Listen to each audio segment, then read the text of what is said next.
கர்த்தர் நல்லவர். நீங்கள் படுக்கிறதுக்கு முன்பாக ஒரு 10 ஜெப குறிப்புகள் நான் விசுவாசத்தோடு சொல்கிறேன். ஜெபிக்கிறவங்க ஒவ்வொருத்தருடைய வாழ்க்கையிலையும் கர்த்தர் அற்புதம் செய்வார்.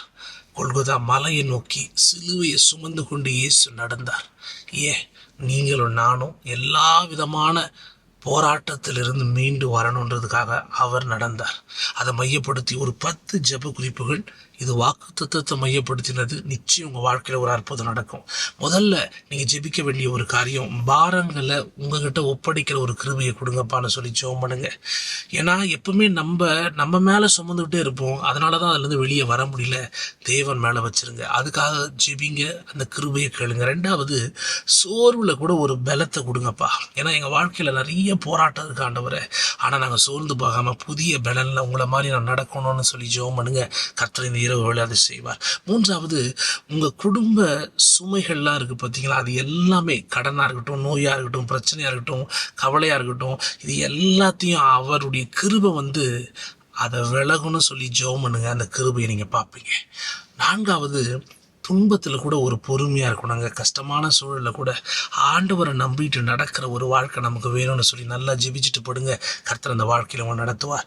ஐந்தாவது, பிள்ளைகளுடைய பாதுகாப்பு. ஏன்னா உங்கள் பிள்ளைகள் சுமக்கிற அந்த சுமை இருக்குது பாருங்கள், அது மறைவான பெரிய பாரமாக இருக்கும். அதுலேருந்து உங்கள் பிள்ளைங்க மீட்டு வரணும். அதனால் உங்கள் பிள்ளைங்க பேர் சொல்லி நல்ல ஜெபம் பண்ணிட்டு படுங்க.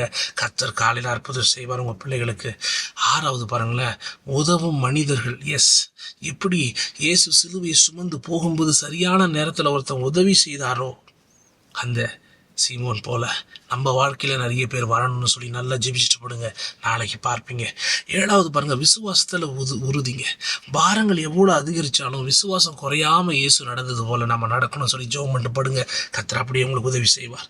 எட்டாவது பாருங்கள், தேவ சமாதானம். எல்லா கலைஞர்கள் எல்லா கவலைகள் மத்தியிலையும் ஆண்டவருடைய சமாதானம் நம்ம வீட்டை கட்டணும், நம்மளை பாதுகாக்கணும்னு சொல்லி ஜெபிச்சுட்டு படுங்க. கர்த்தர் அப்படியே செய்வார்.